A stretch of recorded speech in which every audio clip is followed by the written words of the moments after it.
ce vendredi 6 septembre. On va très bientôt être rejoint par toute l'équipe du film. Ça va aller du casting à la production, à la réalisation, au scénario. C'est vraiment très chouette d'avoir un panel aussi large de personnes qui ont été impliquées dans ce projet. C'est assez rare pour le signaler. Donc on va tâcher d'en profiter. Je vous prie d'accueillir la directrice streaming de Paramount Plus France et Italie qui va vous adresser quelques mots avant le début de la...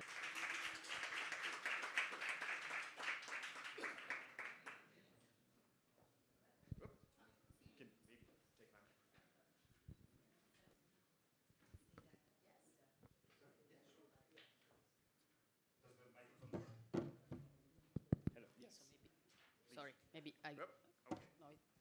No, this is yours. I have no seat. No, please. It's fine, so I can use yours. Ok, bonjour, bienvenue à tous.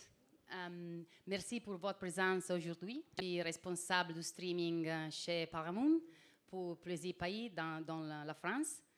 C'est un honneur. Sorry. It's an honor be with you today for this and after these few words in French. Sorry, I need to switch to English. It's a pleasure for us to be here because it's the very first strong TV shows that we present in France as Paramount Plus. We launched our service in 2022 with a specific promise to deliver a mountain of entertainment. And we did it. We are still proceeding with this path, and Zorro for us will be a sort of business card to say that we are in France, we want to stay in France. We want to present another star, because Paramount Plus was born from a legacy, a strong legacy of Paramount Pictures, the entire world of the stars, the Oscars. So the best moment and best way to introduce Paramount Plus with a strong local original in France is with Jean Dujardin, which is a very strong star, strong talent, which we hope and we are quite sure that will influence of Paramount Plus. We are pretty satisfied about how was the reaction of the audience. In France, in less than 2 years, we could certify that we are able to deliver US studio contents, but also local productions.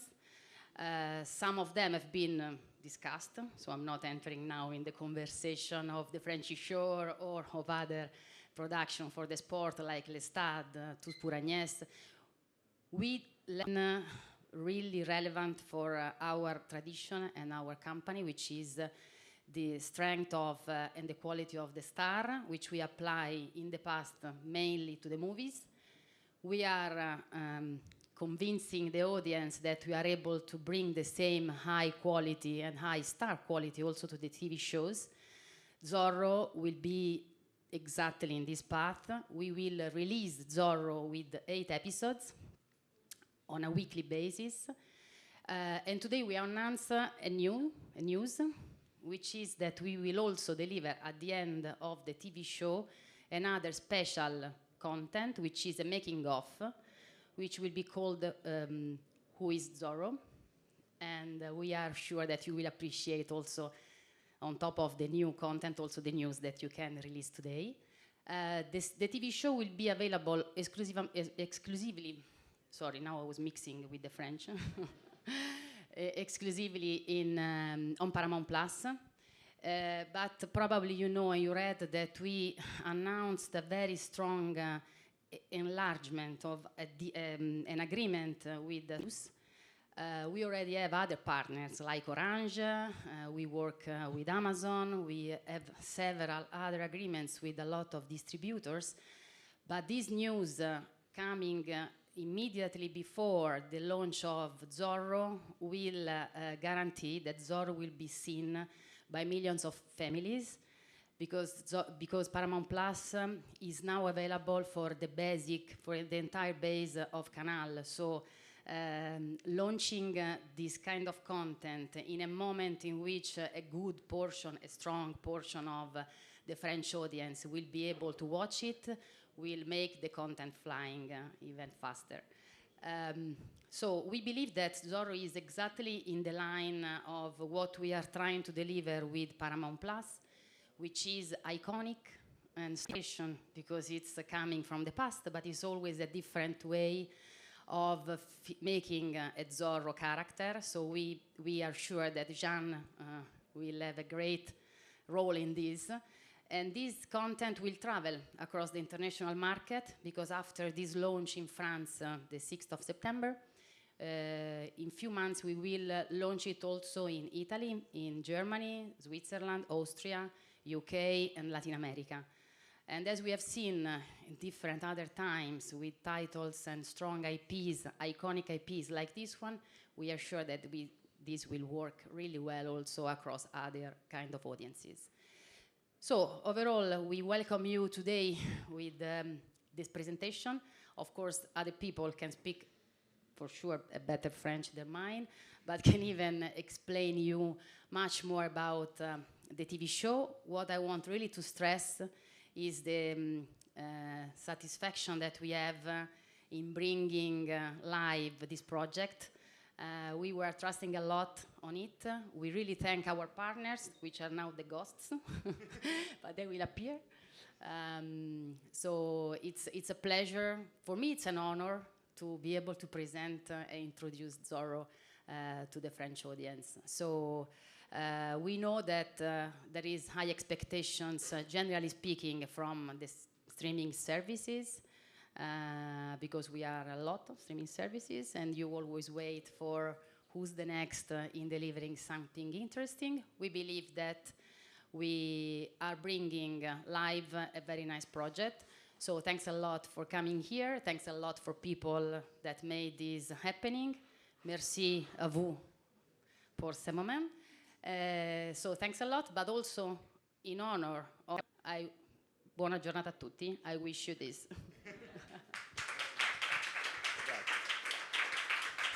Merci beaucoup, Antonella. Et maintenant, je vous prie, nous allons accueillir l'équipe du film en commençant par le réalisateur Jean-Baptiste Sorel, suivi de la réalisatrice Émilie Noblet, et puis le casting de Zorro, Eril Mosnino dans le rôle de Don Emmanuel, Salvo Ficara qui joue le rôle de Bernardo.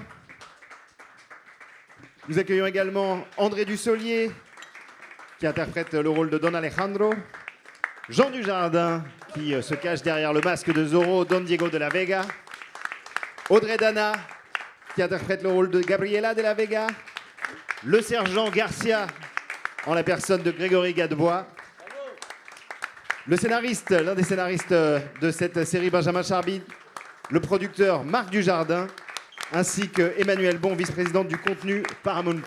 Bienvenue à toutes et à tous, merci d'être avec nous aujourd'hui. Installez-vous. Alors Zorro, c'est quand même une mythologie qui a plus de 100 ans, qui est née en 1919 dans les pages d'un roman de gare signé Johnston McCulley, et puis qui a connu des dizaines de vies au cinéma, à la télévision, en bande dessinée, en jeux vidéo et j'en passe encore. Et aujourd'hui, Don Diego de la Vega, alias Zorro, entame une nouvelle vie dans cette série qui débarque ce vendredi sur Paramount+. Et pour commencer cette conférence de presse, je vais m'adresser à la personne qui a la tâche d'endosser une nouvelle fois ce rôle de Don Diego de la Vega. Jean Dujardin, quel était votre rapport à ce personnage et à l'univers de Zorro avant de vous lancer dans ce projet? Qu'est-ce qu'il représentait pour vous? Il ressemblait à un petit... donc c'était un imaginaire, c'était peut-être une envie de se planquer, c'était plein de choses, Zorro, comme je suppose pour vous, chacun en fait a un peu son Zorro. Ça a été un souhait d'acteur, c'était un rêve d'acteur, c'est devenu un cauchemar d'adulte parce que je voyais qu'au bout de 20 ans de carrière, ça venait toujours pas, à 40 toujours pas. Je dis bon, écoute, on va éteindre le feu, ça sert à rien. Et puis un jour, Marc est arrivé avec ce projet, avec Benjamin Charby, et là, ça a évidemment tout précipité, tout décidé. Alors Marc Dujardin, justement, je voudrais m'adresser à vous. Qu'est-ce qui a motivé, qu'est-ce qui a déclenché ce projet, cette nouvelle adaptation de Zorro en 2024 ? Déjà, ça a démarré en 2018. J'ai repris les SMS. 2018, notre première rencontre avec Benjamin. L'évidence de Jean en Zorro a été posée, puis je pense que tous les producteurs de Paris avaient évidemment cette idée, mais il fallait qu'on trouve un angle. On savait très bien qu'on ne pouvait pas aller s'égarer dans la parodie parce qu'on tient un quart d'heure. pouvez pas faire un Zorro premier degré parce que les Américains le feraient nécessairement mieux que nous. Enfin, voilà quoi. Il fallait fallait vraiment qu'on trouve un angle. Et on a beaucoup réfléchi sur la schizophrénie, sur le côté un peu populiste du super-héros. Et puis Benjamin a eu l'idée lumineuse et a trouvé vraiment le sujet intime de la série que moi j'aurais jamais imaginé, quoi. Très inattendu. Et Emmanuel Bon, chez Paramount, qu'est-ce qui vous a séduit dans ce projet? Qu'est-ce qui vous a poussé à vous investir dedans et à en faire aujourd'hui l'une des vitrines de Paramount?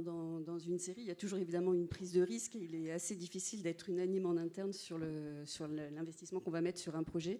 Et là, en l'occurrence, quand Marc Dujardin est venu nous présenter la série en 2023, je pense qu'il n'a jamais été aussi clair que nous voulions faire la série. Donc pour les raisons qu'on a déjà citées, évidemment l'IP qui est mondialement connue et qui permettait aussi à la série de voyager sur nos autres services à l'international, l'équipe créative derrière, on avait les scripts étaient déjà très aboutis, très bien écrits, donc on a découvert un Zorro fidèle mais pas nostalgique, c'était drôle sans tomber dans la caricature, voilà, avec un sens politique, donc vaudevillesque mais avec du fond. Quoi d'autre? L'ADN, proche de Paramount. On est ravis de mettre Zorro à côté de séries comme Yellowstone ou The Offer ou Tulsa King, pour n'en citer que quelques-unes. Ça va parfaitement dans notre line-up. Voilà, donc c'est vraiment une série qui cochait toutes les cases pour un premier projet. On est très confiants, ravis du résultat et ravis de cette collaboration avec Collectif 64 et France Télévisions. C'est très bien passé. Eh ben nous, on est ravis que vous soyez. Et cette conférence de presse, elle est pour vous. Donc désormais, vous avez la parole. Si vous avez des questions pour les personnes qui sont présentes dans la salle, n'hésitez surtout pas. Je vais vous passer mon micro. Bonjour, Julie de Luby en série. Je voulais savoir en quoi c'était le bon moment de ramener Zorro au goût du jour et pourquoi ce choix de la comédie? À ceux qui ont envie de répondre sur le sujet. Alors, est-ce que c'est le bon moment? Donc, en 2018, on se disait que c'était le bon moment. Donc, on est arrivé en 2024. Donc, je ne sais pas si c'est un bon moment pour amener Zorro. C'est toujours un bon moment pour amener Zorro, je crois. Le choix de la comédie, d'abord, il y a la cinégénie de Jean. Moi, j'aime Jean depuis des années, depuis que je suis adolescent. Et je l'aime quand il me fait rire. Et donc, j'avais quand même très envie d'écrire un rôle un peu sur mesure et qui exploite à la fois ce talent comique et qui aille ensuite se ramifier vers toutes les autres palettes de son jeu d'acteur. Et donc, cette envie d'avoir deux personnages différents qu'il incarne, et donc le pauvre, 2 fois plus de boulot et 5 mois éreintant à la clé.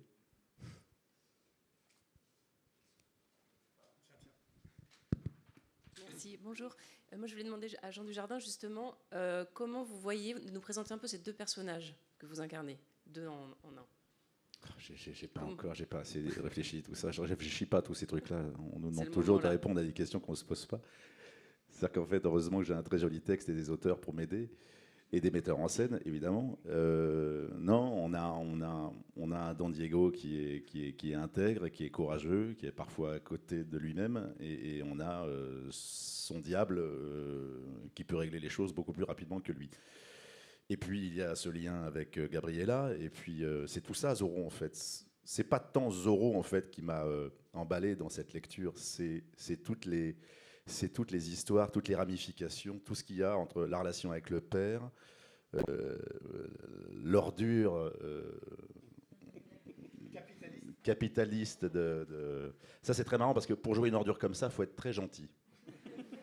Je vous assure, c'est quelqu'un de très, très, très gentil. Mais il doit y avoir un fond dégueulasse. Bon, écoute, on ne sait pas, ça sort là, on verra bien. Non, c'était assez savoureux. En fait, c'est toutes ces combinaisons-là qui étaient vraiment savoureuses. C'est pas tant que Zorro. Je vous dis, Zorro, on tient un épisode, 2, et puis on est en circuit fermé, et puis ça n'a pas grand intérêt, ou très égoïstement, de mettre une cape et se dire faire du cheval. J'ai eu du plaisir à en faire, hein, bien sûr, mais et cette relation avec sa femme, parce que ça en fait quand même pas mieux, c'est pour ça qu'on en fait des romans, qu'on en fait des films, ça reste quand même toujours très intéressant, même dans une comédie comme Zorro, d'avoir tous ces doubles fonds amoureux.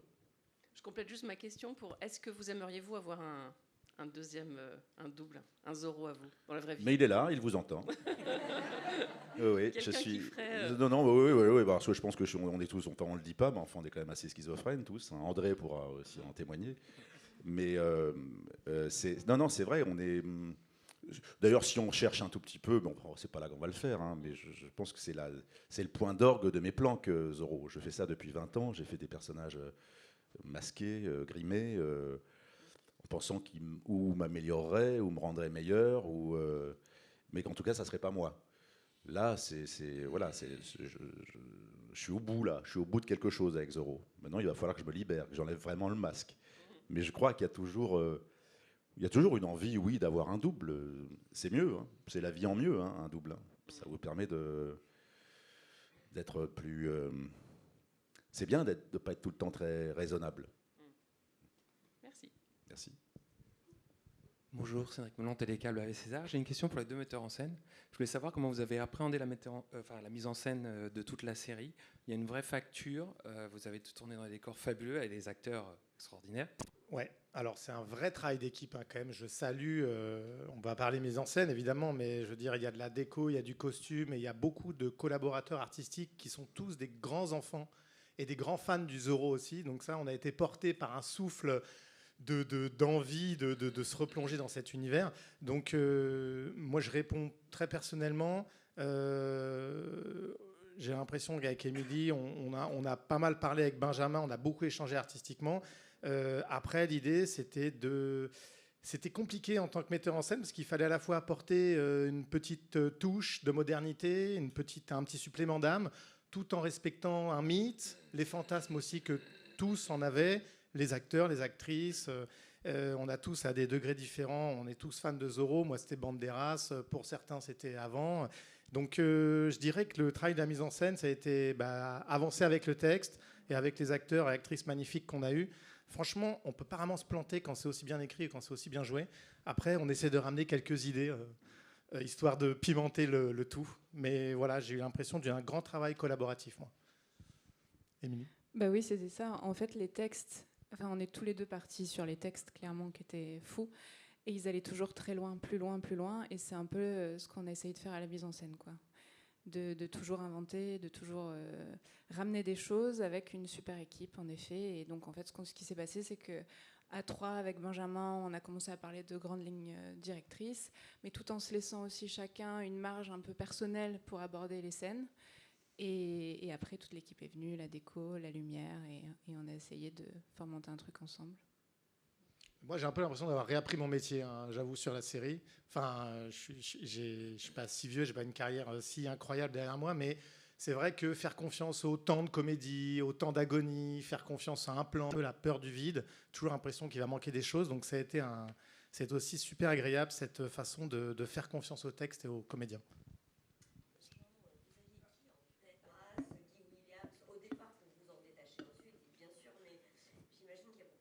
Douglas Fairbanks. Au plus loin, mais c'est vrai, il y a un peu de Douglas Fairbanks. Je l'avais déjà fait, d'ailleurs, j'avais traversé Zorro dans The Artist. Il y a un moment, il y a une image d'archive. C'est une vraie image d'archive de Douglas Fairbanks. Et moi, j'ai fait juste un tout petit bout en relais. Donc j'avais Douglas Fairbanks, mais j'avais essentiellement Guy Williams, évidemment. Que ce soit dans le costume, il n'était pas question d'avoir des fanfreluches en plus. Je voulais m'amuser avec la Madeleine. L'idée, c'est quand même de voir cette série entre le grand-père, le père et le petit-fils, et que tout le monde s'y retrouve, et qu'on se dise, ça me rappelle des choses. Alors, c'est pas un stratège, c'était juste un désir d'être un peu dans la photo, de rejoindre un peu la photo et de me dire, ça y est, je vous dis, je suis plus dans mon jardin, je suis dans une hacienda du 19e siècle, ou dans ces montagnes de Almeria. Donc les références étaient là, et puis ensuite, les références, c'est un peu les partenaires qui vous le donnent aussi. Genre on est en réaction aux propositions, de la force de proposition d'Audrey, la poésie de Grégory, le fiel, enfin le dégoût de mon père. Ça c'est non mais c'est marrant d'être victime en fait, d'avoir ce personnage parce que je suis double effectivement. Je peux m'amuser à être plusieurs. Donc le Zorro, oui, non, le Zorro triomphant, c'était effectivement, oui, c'est ce sourire, cette façon de faire le Z, c'est ces nuits américaines, c'est ça. Oui, je m'ai fait les poches, hein, c'est du vol caractérisé. On va dire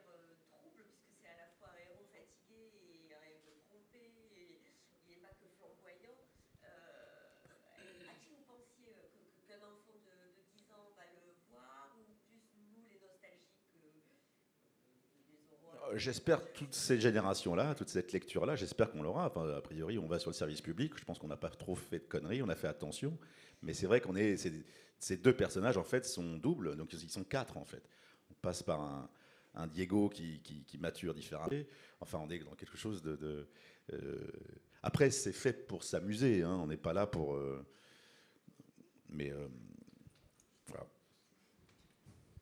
Alors, moi j'ai une question pour le casting et je pensais également à vous, Audrey. Avec Zorro viennent ce dont on a parlé un petit peu, à savoir les cascades, les combats à l'épée, les scènes d'action. Cette série en comporte aussi. Comment est-ce que vous vous êtes préparé pour tout ça, pour ces scènes d'action, pour ces cascades, pour monter En me blessant. J'ai blessé Jean plusieurs fois. C'est vrai ? Ouais, il n'avait pas du tout confiance en moi. Non, si, non, t'avais confiance. Sur le reste, t'avais confiance, mais pas non, sur il y a eu 2-3 coups de coude. À chaque fois que j'arrivais avec l'épée, c'est comme ça. Il y a eu 2-3 coups de coude. Il y a eu un œuf dans la bouche. Un petit coup de... Ouais. Voilà. J'ai du sport, de la préparation et de la concentration. Et en fait, ça m'a vachement aidé parce que c'est vrai que Jean, il flippait, mais à raison. En fait, non mais... Si vraiment on se blesse pendant le tournage, c'est la catastrophe. Donc, il m'a challengée. Je me suis dit, il faut qu'on y arrive et que je lui fasse pas mal et qu'on finisse en vie. Donc voilà, beaucoup de travail, beaucoup de préparation et beaucoup de visualisation aussi. Ça aide. Mais c'est vrai que j'avais jamais fait de cheval sur un tournage et que c'est quand même épique. C'est une autre limonade. Le petit galop de 4h du matin, tu te souviens ? Ouais. Non, c'était toi. Bah oui. 4h du mat, t'es trop content, tu vas te coucher. On a un petit galop dans la pampa. Tout ça d'abord dans le noir. Et puis les caméras, tout ça, c'est une autre manière de monter à cheval. Mais c'est passionnant. Enfin, en tout cas, comme actrice, je peux dire que j'adore apprendre des choses et j'ai appris plein de choses du coup sur ce tournage. Grégory Gadebois, on parle depuis tout à l'heure, on cite la poésie du sergent Garcia et les personnes qui ont grandi avec Zorro comme moi ne pensent pas forcément prend une tournure complètement différente dans cette nouvelle itération. Il a pris du recul, c'est devenu une sorte de sage. Est-ce que vous-même vous avez été surpris quand vous avez découvert le traitement du personnage ? C'est pas le sergent Garcia, c'est un autre sergent. C'est ça. On dit il s'appelle pas Garcia. C'est important, non ? Et puis, oui, c'est l'intellectuel du groupe, un peu. Il a réfléchi au sens de la vie, il a fait de la philosophie, et puis voilà, il en est là. Du zen, il est très calme, et moi j'aimais beaucoup son rapport à Zorro dans l'écriture. C'est-à-dire, il est à la fois... et puis, il est un peu, en fait, il est monsieur tout le monde. Ouais. C'est le CRS, ce sergent, en fait. C'est-à-dire qu'il est à la fois admiratif de Zorro, mais son travail, c'est de l'arrêt tout le monde. Je ne sais pas comment dire. Il est Voilà. Merci beaucoup. C'est Sergent Cristobal. Sergent Cristobal, toutes mes excuses. Il y avait une personne qui avait le micro juste avant que je le récupère. Ma question est pour Benjamin Charby. On sait que Bob Kane s'est largement inspiré de Zorro, était inspiré par les différentes aventures du Chevalier Noir ou d'autres héros qui évoluent autour de la dualité. Alors, Batman. Oui, absolument. Alors, je crois pas, je n'ai pas beaucoup plongé dans les Batman pour écrire le Zorro. J'ai plongé dans des choses plus anciennes, qui sont plus du côté de Billy Wilder, de Lubitsch. J'avais un peu l'envie, à partir du moment où on a un héros qu'on ne reconnaît pas et un costume, il y avait cette envie de faire revivre la comédie un peu sophistiquée des années 50 américaines. Donc c'est plutôt de ce côté-là que je suis allé pêcher des influences. Ouais.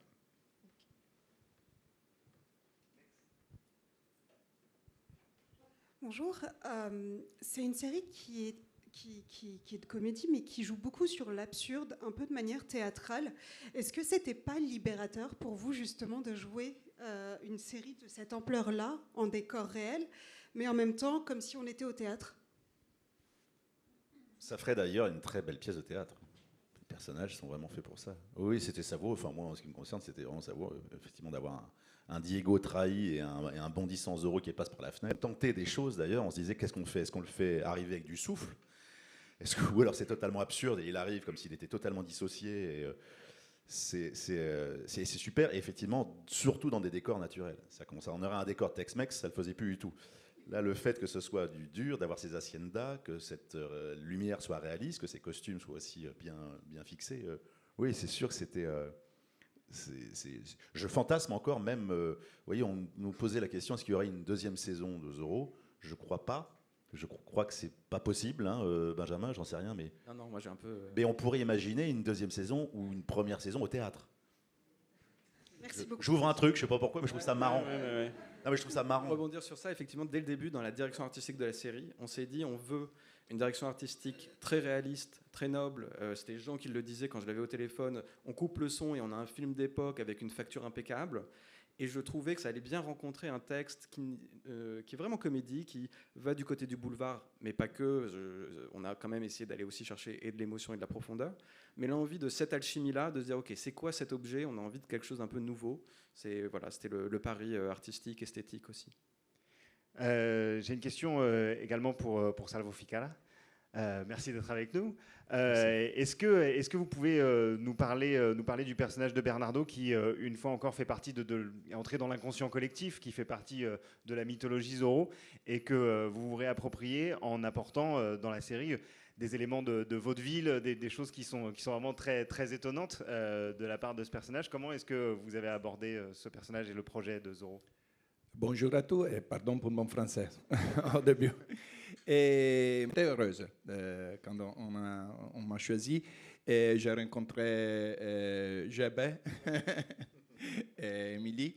On a cherché de prendre les rapports entre Bernardo et Zorro, la comédie du maître et du serviteur. Je pense que Bernardo, dans sa tête, il voudrait être Zorro, mais il ne peut pas être Zorro. Et donc, il aime tout ce qu'il fait, parce que je sais qu'il ne pourrait jamais le faire. Et pour moi, c'était de faire une promenade dans mon enfance avec ce personnage, avec ces séries. Et tous les artistes, ils m'ont aidé. Audrey, j'ai fait des choses avec Audrey. Et là, justement, on touche à quelque chose de très théâtral dans la relation que vous avez avec le personnage d'Audrey, qui rappelle effectivement, comme vous le dites, le vaudeville, la commedia dell'arte. Ouais. Et aussi, il y a la possibilité pour mon personnage de passer de la comicité à l'humanité qu'il met dans les rapports avec Audrey. C'est très mignon, Audrey. Pardon. Donc, c'était très, très, très beau. Je me souviens quand on a fait les essais lumière le premier jour, ou une semaine avant le tournage, on a fait des essais vidéo, donc c'est des essais caméra. Et il y a eu comme une espèce, pas de miracle, hein, parce que c'est un acteur absolument inouï, mais on se dit, bon, quelle bonne idée d'avoir pris un Italien déjà, en fait, pour faire Bernardo. S'il n'y a pas à chier, c'est parce qu'il y a le mouvement, il y avait les yeux, tout était en place, quoi. J'ai vu, je pense qu'il avait fait ses devoirs, mais le voir créer le moindre, il devenait exactement, effectivement, comme il dit, la projection, tout ce que je faisais, c'était hallucinant, c'était du clown. En fait, c'était du grand clown tout de suite. On a été. En effet, dans le scénario, on déjà peut voir qu'il aime, mais en même temps, il va à le jouer quand il devient d'autre. Oui. Et là, il y a un changement sur Bernardo avec les rapports avec Zorro. Et je pense que le scénario qu'a écrit Benjamin, il y a plus d'étages. Il est possible de sourire, il est possible de voir aussi comment dire, come si dice un pensiero, no,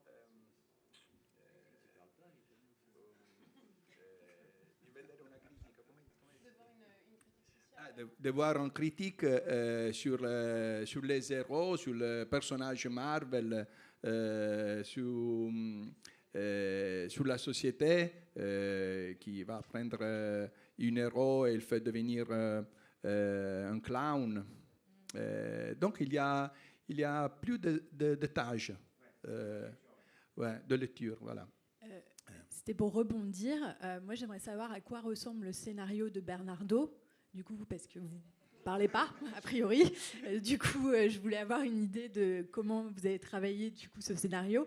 Et par rapport aux autres comédiens, de travailler avec quelqu'un, ça a été un challenge. Comment vous avez géré ce défi? Mais le personnage, c'est particulier de Bernardo, parce qu'il entend, mais il ne parle pas.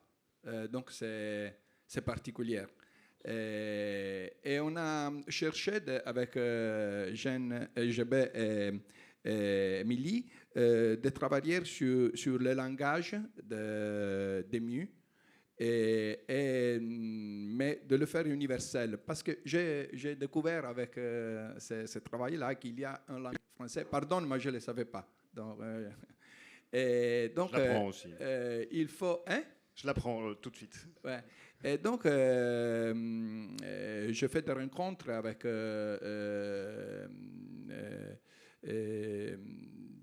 des personnes en Italie et on a cherché un langage qui peut être compréhensible pour tous. Et en semblageant, on a mis des gestes. Ça, c'est pour sortir. qui n'existe pas. On ne saura jamais. Oui. On l'a fait ensemble. m'a demandé, ouais, sorti. Ou d'autres choses, insomma, comme ça. C'est pas très difficile, c'est pas très difficile parce qu'en fait, il ne dit rien, mais on entend tout. Hein. Avec son visage, on voit tout, on entend tout. Eric Elmosnino, on parlait de... C'est souvent un peu cliché de dire qu'il y a une sorte de jubilation à interpréter les crapules, que ce soit dans des séries, dans des films, mais ça faisait un moment que j'avais pas eu l'impression de voir quelqu'un jubiler autant effectivement à jouer la crapule. Est-ce qu'effectivement il y avait cette satisfaction de rentrer dans la peau d'un salopio? Non. Du tout. Aucune. Si, c'est génial, évidemment génial. Lui aussi est schizophrène. Donc. Mais il fallait se plonger dans l'enfance de ce personnage pour comprendre. Et on a beaucoup travaillé là-dessus avec JB et Émilie. On s'est vu pendant des semaines avant le début du tournage. On a compris d'où ça venait. Ben non, on a kiffé évidemment. En plus, j'avais toutes mes scènes avec cette espèce d'idiot là, et donc on a eu beaucoup de mal à rester sérieux. Et ta coiffure. Oui, on a trouvé cette tête magnifique avec Christine, donc ça c'était quand même un bonheur de se voir avec cette tronche tous les matins, et puis d'arriver et de jouer, de faire les idiots en fait, c'est tout, pour arriver à faire les blagues avec Jean. Donc oui, c'était un grand plaisir en fait. Ouais. Bien sûr. Merci. Et je redonnerai la parole aux personnes présentes juste après. Désolé, mais j'avais aussi envie de parler de la relation entre Don Diego et Don Alejandro, qui dès le départ, prend tout le monde un petit peu de court, parce qu'on vous voit débarquer, André Dussolier, on se dit, voilà, ça va être une relation qui va s'étendre sur toute la série, mais avec vous présent en tant que personne de chair et d'os, et puis ça devient complètement autre chose. Comment est-ce que vous avez travaillé avec Jean, déjà cette relation père-fils, et puis vous ensuite, le fait d'interpréter un personnage qui est dans l'éther, comme ça? Moi, j'ai pris ma revanche sur ma jeunesse, parce que en fait, j'entendais exactement dans mon enfance tout ce que disait le père de Diego, et voilà, c'est pas bien, c'est nul ce que tu fais, etc. Donc c'était formidable, c'était une douce revanche de pouvoir dire ces mots-là et de pouvoir dire à Diego, Zorro, des choses que les autres ne disent pas, quoi, vraiment, enfin peut-être, mais pas de la même façon. Et donc à chaque fois, non, j'ai trouvé très astucieux de jouer avec le mythe de Zorro comme ça et de faire ressurgir ce père, de le faire mourir tout de suite. Ah oui. Bon, c'est un grand privilège parce qu'on se dit, tiens, c'est bizarre, c'est intriguant, et de le faire réapparaître comme un fantôme parce que ça lui donne beaucoup de liberté, quoi, évidemment, pour dire tout ce qu'il a à dire. Donc c'est toujours un peu ça qui est un peu la constante dans cette série sur le personnage que joue Jean. Tous les personnages, quoi, ils ont cette espèce d'humour que les auteurs ont mis, et les metteurs en scène aussi, qui fait que le mythe est revisité, quoi, de façon drôle, quoi. En tout cas, c'est le plaisir que j'ai eu quand j'ai regardé la série, parce que moi, je l'avais lu, mais je l'ai redécouverte il n'y a pas tellement longtemps en la regardant, et vraiment, c'est un plaisir de spectateur sur la dérision qu'il peut y avoir et le jeu qu'il y a avec le mythe de Zorro. Et la première fois que vous avez lu le scénario, avant d'arriver au moment où vous revenez, vous vous êtes pas dit, tiens, il meurt quand même rapidement, mon personnage? Ou vous le saviez avant que vous alliez revenir? Je crois, peut-être que je savais que j'allais ressurgir comme un fantôme, mais c'est un privilège d'être comme un fantôme et de pouvoir dire des choses que même potentiellement Zorro, et sans qu'il le sache, des choses qui sont absolument nulles, enfin le mettre plus bactère. Donc bon, mais on a tous notre petite revanche, quoi. Chaque personnage, que ce soit Eric là, qui en parlait, ou bien Grégory, ou bien on a tous la possibilité de jouer avec le personnage de Zorro, qui est Don Diego, mais qui est Zorro, quoi. Ce double-là est formidablement drôle, quoi, et excitant pour le spectateur.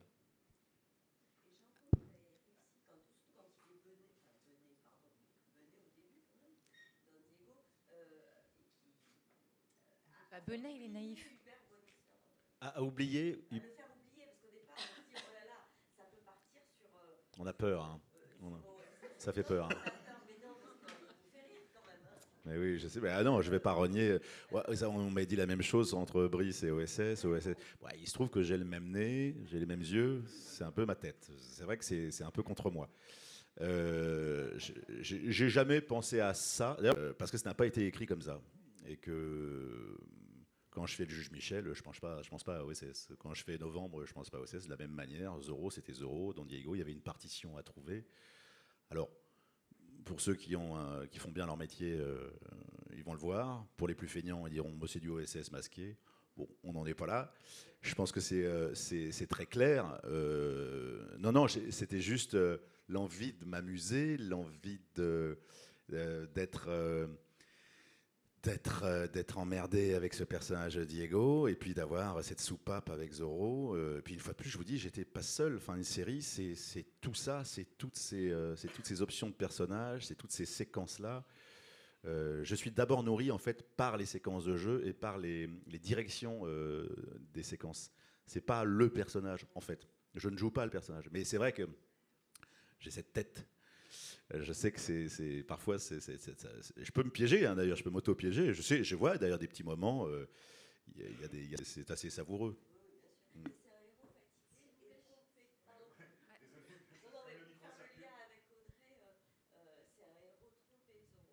Oui.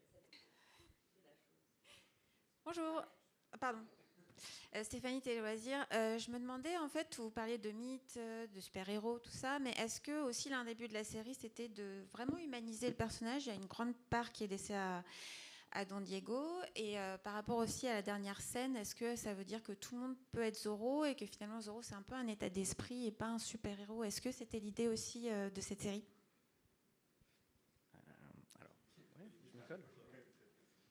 Pardon, redites-moi pour la première partie de la question, la deuxième je l'ai. Qu'il y avait plusieurs, enfin que Zorro était très humanisé en fait dans cette série. C'est pas un super héros. Voilà, on parlait de jouer dans la cour, etc. Là, il est très humain. Là, on a plein de scénarios secrets quand on écrit. On a même des titres secrets presque de travail. Donc le titre secret, c'était Diego. En fait, au fond, le héros de cette série, si on regarde bien comme ça, c'est un peu caché. Et c'est Don Diego de la Vega qui a des problèmes. On a l'envie d'humaniser. Je rebondis un peu avec l'esprit d'escalier sur peut-être pourquoi c'était le bon moment pour faire revenir Zorro. Je pense que c'était aussi le bon moment pour effectivement ausculter le héros populiste, politique, qui arrive, dont on pense qu'il a des solutions parfaites, mais qui sont en fait des solutions simples et violentes à des problèmes complexes. Et donc ça, c'était l'idée brillante de Marc quand il est venu nous voir, cet angle d'adaptation dont on s'est saisi avec Noé. Donc voilà, donc l'envie d'humaniser, de traiter ces questions politiques, c'était effectivement peut-être là où on voulait le plus se singulariser. Et bien sûr, ouais, sur la fin, il y a l'envie surtout de restituer Zorro. Moi, je me suis senti extrêmement chanceux de pouvoir m'amuser avec ce héros formidable, de peut-être des fois un petit peu lui tordre le bras, mais surtout ne pas abîmer la statue et surtout la restituer. J'espère qu'il y aura d'autres Zorro après. Moi, j'ai envie de voir d'autres Zorro. Donc, absolument, oui. Bonjour, ma question rejoint un peu celle qui vient d'être posée. Du coup, la série, elle démythifie le mythe, à tel point des fois que le personnage il est tourné en ridicule, et voire il prend des décisions très contestables sur la fin. Le Zorro ancien, plus flamboyant, plus héroïque, justement.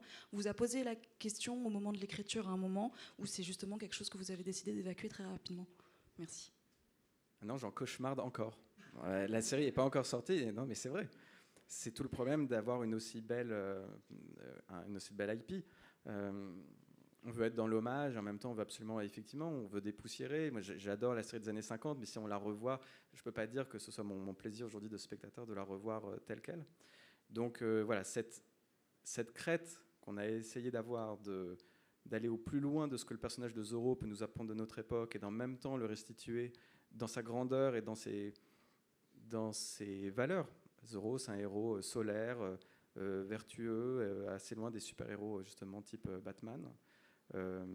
Voilà, c'est tout l'enjeu de l'écriture de la série.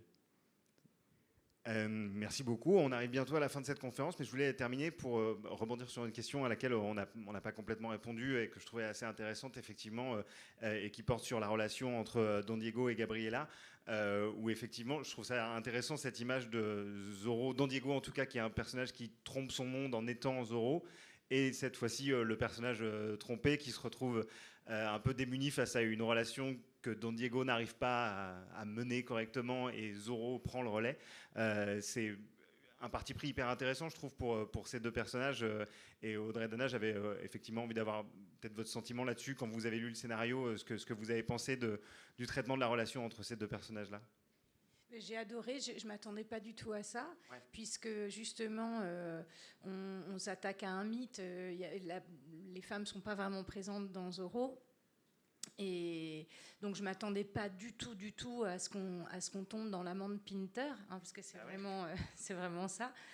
Ni à ce que la femme ait cette force-là. Je ne m'attendais pas du tout à ça.